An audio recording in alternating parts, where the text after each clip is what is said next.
Jadi ke depan Pak Muhyiddin harus menonjolkan kepentingan umum ya, kepentingan orang banyak dan aturan-aturan. Jadi sebetulnya kalau kita mengikuti aturan kayak lelang jabatan itu kan ada asesmen, ada tentang apalagi itu psikologi itu kan. Dan angka jangan direkayasa seperti yang lalu kan. Temsil kita harapkan harus betul-betul integritasnya kuat. Nah, jangan terulang lagi. Kita lihat data itu sangat kita sayangkan. Jadi Temsil begitu bekerja nanti pada akhirnya kan diserahkan juga kepada gubernur yang menentukan.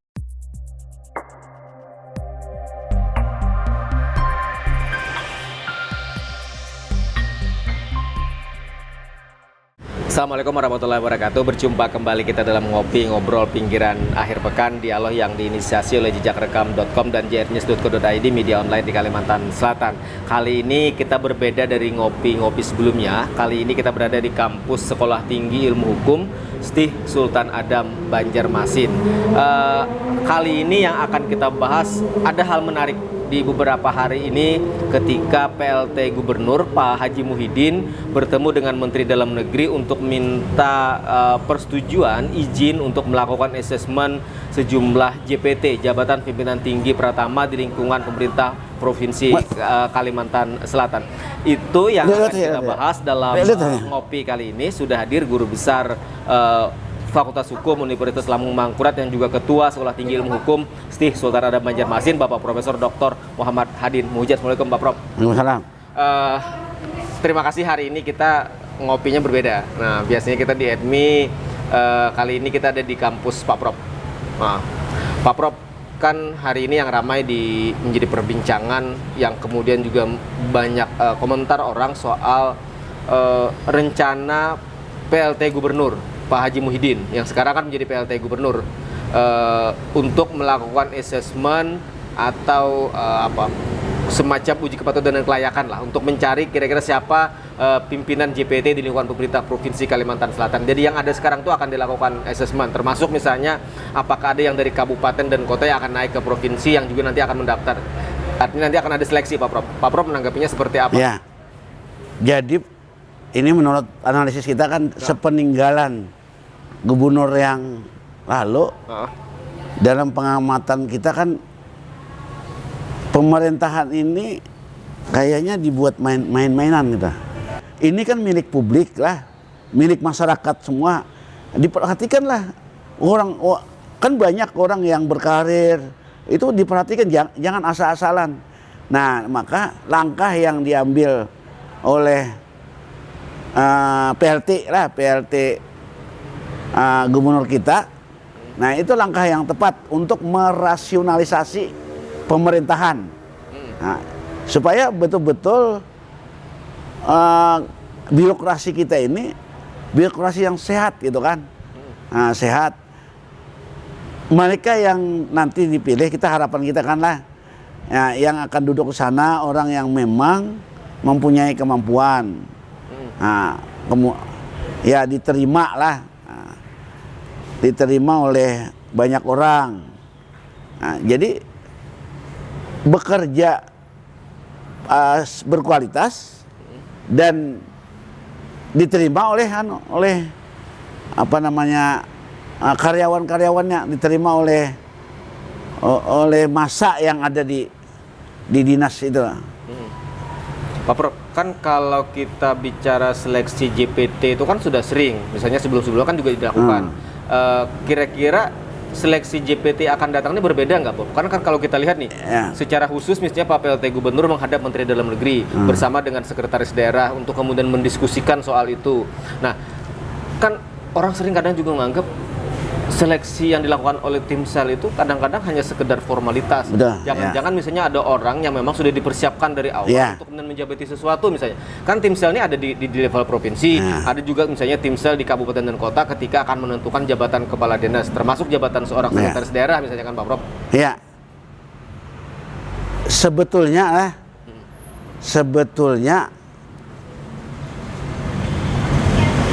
gubernur itu bisa menentukan, artinya dengan melihat hasil asesmen, hasil temsel, sebetulnya bisa juga mengambil kebijakan, artinya tidak terikat dengan hasil timsel kan. Nah, maka semestinya ini kebetulan kita punya data ya. Nah, karena pernah kita melaporkan kasus Dinas Pendidikan ke Komisi ASN. Nah, Komisi ASN memberikan rekomendasi, kemudian salah satunya karena saya pelapor, saya punya data. Nah, dari data yang saya perhatikan dari Timsel itu kayak main-mainan. Jadi ada orang yang berkualitas nilainya rendah. Nah, tapi orang yang tidak berkualitas nilainya tinggi. Prof, tapi kan di Timsel itu kan terdiri dari beberapa orang dan mewakili unsur-unsur kan, misalnya kan? Iya, Prof? betul. Nah, termasuk misalnya dari perguruan tinggi kan biasanya Iya. ada. Nah, itu yang masalahnya. Dia itu yang saya sayangkan, menjual intelektual gitu kan. Nah, kan tidak rasional datanya. Kita boleh buka data kita. Kita boleh kita adu apa? Karena saya sampai sekarang masih nyimpan lah. Nah, jadi agak aneh gitu kan. Ini orang perguruan tinggi menilai orang yang kurang begitu, orang-orang tahu semua kan, nilainya tinggi, tapi orang yang punya kemampuan nilainya rendah. Nah, semestinya jujurlah pada pekerjaan profesinya. Itu kan nanti tergantung dengan gubernur juga kan. Tidak mesti lalu orang yang di nomor atas misalnya otomatis akan terpilih, belum tentu juga kan. Karena tergantung nilai akhir, penentuan akhir ada di gubernur. Ada di gubernur. Jadi jangan menjual apa namanya istilahnya, menjual ilmu kita lah, jangan dijual-jual gitu kan. Nah, kemudian kita letakkan sesuai dengan kualitasnya. Nah, berikutnya diserahkan. Nah, saya kan juga pernah jadi Timsel lah di salah satu kabupaten. Bupati tidak meminta apa-apa kan, bupatinya bukan terserah bekerja. Kan nanti pada akhirnya bupati juga yang akan menentukan. Jadi jangan ilmu kita tuh dijual-jual gitu kan. Prof, artinya kerjanya Timsel itu seharusnya adalah misalnya ini ada beberapa orang yang melamar, kemudian diseleksi, memasuki beberapa tahapan. Nah, nilai yang dibuat oleh Timsel itu harusnya nilai berapapun mereka peroleh, ya itulah nilainya. Iya. Soal nanti misalnya siapa yang dipilih, apakah berdasarkan ranking terbaik dari Timsel sama dengan yang dipilih oleh kepala daerah yang menghendaki, itu belum tentu artinya. Iya, betul. Nah, ini mah dalam pikiran saya kan harus bisa kerjasama kan. Nah, kalau gubernur memandang bahwa yang nomor 1 tidak bisa kerjasama, bisa aja diusulkan yang nomor 2. Itu bisa jadi pertimbangan ya. Iya, diusulkan nomor 2 dengan menteri kan. Kan yang mengangkatnya di kementerian kan. Apa rekomendasinya? Nanti kan SK-nya memang dari gubernur. Nah, kalau praktik yang itu masih berlangsung, tapi harapan kita kemudian tidak terjadi lagi lah. Tapi kan ada yang menarik nih, Prof. Statementnya Pak Muhyiddin sebagai PLT Gubernur. Beliau kan menyatakan, saya tidak melihat ini orang siapa. Yang penting kalau dia punya kemampuan, kita akan tempatkan. Kira-kira kan terjemahannya kan seperti itu. Nah, artinya publik kan bisa berharap berharap besar kepada seorang Pak Muhyiddin. Nanti ketika melakukan seleksi, beliau akan menyerahkan penuh itu pada tim seleksi kan kalau kita tangkap. Jadi ini antitesa dari tesa yang lalu. Artinya ini akan jadi ujian nih. Ini koreksi terhadap yang selama ini berjalan ya. Jadi tahu persis mungkin Pak Muhyiddin kan terhadap apa yang dilakukan sebelumnya. Jadi tidak ingin mengulang lagi. Nah, jadi kita nih apalagi kan tagline-nya kan bergerak lah. Nah, bergerak itu cuma di mulut saya lihat. Tapi di dalam pemerintahan stagnan. Bahkan jalan di tempat. Nah, ini yang apa namanya? Yang ironis lah. Sementara kita menggunakan tagline-nya bergerak, tapi dalam pemerintahan berjalan di tempat. Nah, mungkin entah masukan ya dari para pemikir-pemikirnya lah. Nah, sehingga apa yang terjadi masa lalu itu ya jangan diulang lagi. Nah, supaya pemerintahan ini kan tambah apa namanya, kuat, lancar, bersih, dan mereka orang berkarir juga tidak terjalimi kan. Mereka yang berkarir itu kan punya hak masing-masing kan. Nah, jadi jangan menganggap pemerintah ketika kita berkuasa seperti milik diri sendiri. Ini kan milik publik kan. Kita tuh diamanahi aja bahwa tolong ini dijalankan dengan baik berdasarkan aturan. Nah, kalau kita mempersonifikasi seperti milik sendiri dengan melakukan langkah-langkah melanggar aturan, itu yang salah. Ya, nah itu akhirnya kan yang dirugikan masyarakat banyak kan. Pak Prof, kalau menilai gaya atau style kepemimpinan seorang Pak Muhyiddin, kan sebelumnya Pak Muhyiddin pernah jadi wali kota kan 5 tahun, kemudian menjadi wakil gubernur, sekarang terpilih menjadi gubernur, kira-kira kan seperti itu nih. Kemudian hari ini dalam tanda petik sibuk untuk melakukan asesmen, persiapan. Artinya ini kan orang-orang yang akan dipilih beliau untuk kemudian bagaimana pemerintahan Kalimantan Selatan 5 tahun akan datang kan Pak Prof. Nah, kalau melihat gaya seorang Pak Muhyiddin dalam menempatkan orang selama ini berdasarkan kompetensinya, Pak Prof ya, gimana? Kalau saya amati ya yang terjadi di kota Banjarmasin. Nah, kalau yang di provinsi kan tidak punya peran dia kan. Bagian hanya wakil. Nah, oke. Nah, itu memang agak lumayan lah. Artinya memilih, walaupun ada titipan lah, tidak kita pungkiri kan, memang ada titipan, tapi masih dalam batas-batas yang wajar. Artinya beliau melihat kemampuan. Nah, ada tetap memilih kemampuan. Jangan sama sekali orang yang banyak masalah, kemampuannya tidak ada, dipertahankan, pelanggaran kan dipertahankan. Nah, ini menimbulkan tanda tanya. Bukan tanda tanya publik aja, sampai tanda tanya KPK jadinya kan. Ada apa ini? Nah, itu jangan lagi diulang. Dan saya berharap ini, artinya langkah-langkah yang dilakukan oleh Muhyiddin ini, ya langkah-langkah yang apa namanya, yang membangun membangun pemerintahan, yang good governance ya, membangun pemerintahan yang good governance, yang pada akhirnya itu kan ujung-ujungnya kan kalau dalam teori bila God penentu jalan, itu ujungnya akan menimbulkan dampak pada masyarakat. Ya. Jadi masyarakat lebih terayumi, dilayani, nah dan kemakmuran pun akan tingkat kesejahteraan meningkat gitu. Jadi pilihan Pak Muhyiddin hari ini untuk kemudian melakukan asesmen JPT, kemudian minta izin kepada Menteri Dalam Negeri, kemudian nanti kan kaitannya ketika Februari nanti beliau dilantik menjadi gubernur Kalimantan Selatan misalnya sebagai gubernur baru nih sampai dengan 2029, maka ini setidaknya kan akan membantu bagaimana kerja-kerja beliau dalam rangka kemarin menyampaikan visi, misi dan program beliau untuk mensejahterakan masyarakat Kalimantan Selatan dengan orang-orang yang beliau pilih berdasarkan kemampuan. Iya, betul. Jadi artinya sebetulnya itu sinyal kan ketika menteri memberikan izin itu kan sudah sinyal bahwa memang ada hal-hal yang perlu dikoreksi ya dalam pemerintahan di Kalsel. Nah, supaya pemerintahan berjalan lancar gitu kan, berjalan berkualitas. Itu mungkinnya. Pak Prof, artinya kan yang dilakukan Pak Muhyiddin hari ini meminta izin kepada Menteri Dalam Negeri untuk seleksi JPT tadi, itu dalam kapasitas sebagai PLT gubernur. Karena kan kalau sebagai gubernur nanti kan ada waktu kan Pak Prof, ada waktu yang kemudian tidak boleh melakukan perombakan kan. Selama 6 bulan. Selama 6 bulan. Berarti yang dilakukan hari ini adalah dalam rangka sebagai PLT gubernur. Iya. Betul. Jadi ini kan posisinya sebagai PLT gubernur.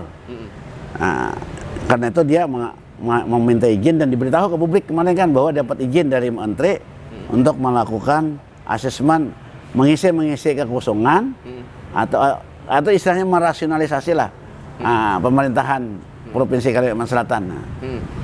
Karena kan mungkin boleh jadi misalnya Pak Bro, kan ada informasi nih, beliau juga akan melakukan perampingan jumlah SKPD misalnya. Kan boleh jadi karena kebutuhan ke depan berbeda dengan sebelumnya kan. Karena misalnya mengacu pada kabinet merah putih pemerintahan baru misalnya. Kalau merubah organisasi belum ada kewenangan itu. Oh, belum ada kewenangan. Ada kewenangan. Ya, jadi mungkin karena itu harus ada perda ya, Prof. Kalau SOTK.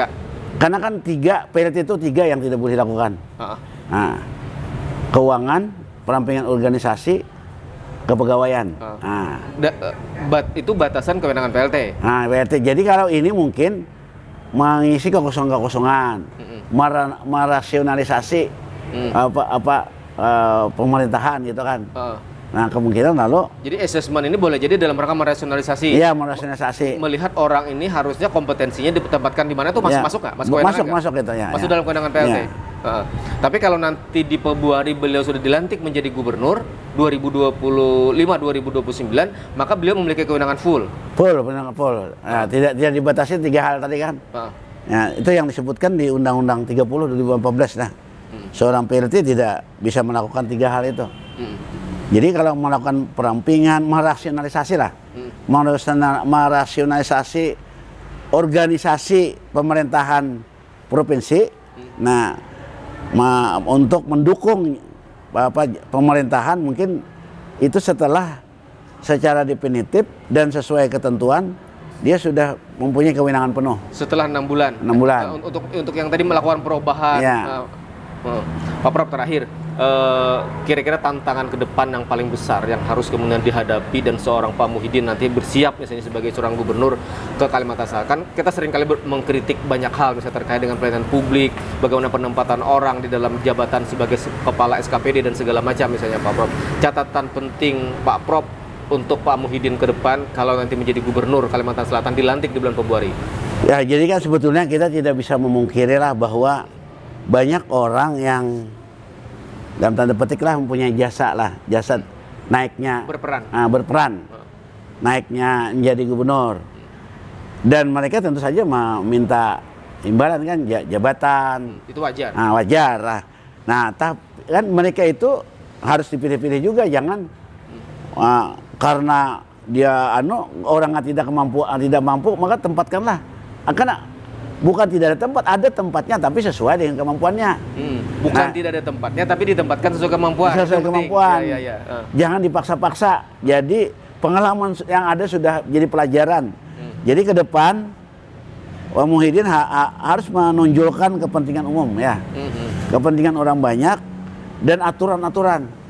Jadi sebetulnya kalau kita mengikuti aturan kayak lelang jabatan itu kan ada asesmen, ada tentang apalagi itu psikologi itu kan. Itu kan untuk menyeleksi orang-orang yang betul-betul disiapkan secara kejiwaan, secara pengetahuan, kemampuan untuk menjalankan sebagai pemimpin. Nah, yang itu nanti akan membantu gubernur. Ya, akan membantu gubernur. Dan angka jangan direkayasa seperti yang lalu kan. Temsil kita harapkan harus betul-betul integritasnya kuat. Nah, jangan terulang lagi. Kita lihat data itu sangat kita sayangkan. Jadi Temsil betul bekerja, nanti pada akhirnya kan diserahkan juga kepada gubernur yang menentukan. Nah, jadi ke depan ini kita harus berorientasi kepada aturan dan kepada masyarakat. Utamakanlah untuk kepentingan orang banyak. Tapi jadi kayak katakan tidak memungkiri bahwa ada orang-orang yang karena berjasa kan, dan itu wajar. Tapi cari tempatnya yang sesuai gitu kan. Prof, artinya catatan penting Pak Prof hari ini adalah bagaimana mengingatkan kepada PLT Pak Gubernur Pak Muhyiddin ketika membentuk timsel nanti, maka biarkan timsel itu memotret apa adanya. Soal nanti siapa yang akan dipilih, ya memilih berdasarkan potret yang ada. Jangan orang tadi misalnya dibikin baik-baik atau kemudian nilainya dinaik-naikin, itu yang kemudian nanti ujung-ujungnya akan merusak dan mengganggu kerja-kerja gubernur. Iya, itu yang tidak boleh terjadi. Baik, terima kasih Pak Prof atas waktunya, dan kita berharap sekali lagi bagaimana kemudian seleksi JPT yang akan dilakukan, asesmen yang akan dilakukan oleh pemerintah Provinsi Kalimantan Selatan dengan izin yang sudah diperoleh Pak Muhyiddin dengan Menteri Dalam Negeri beberapa hari lalu, ini menjadi sebuah angin segar dalam rangka kemudian membantu tugas-tugas gubernur dalam rangka mencapai janji-janji beliau kemarin. Terima kasih sekali Pak Prof. Demikian tuntas sudah kebersamaan kita dalam ngopi kali ini terkait dengan asesmen yang akan dilakukan oleh PLT Gubernur Kalimantan Selatan oleh pemerintah Provinsi Kalimantan Selatan dalam rangka kemudian kalau tadi kata bahasa Pak Prof adalah rasionalisasi jabatan di lingkungan pemerintah Provinsi Kalimantan Selatan. Terima kasih dan wassalamualaikum warahmatullahi wabarakatuh. Waalaikumsalam. Terima kasih Pak Prof. Ya.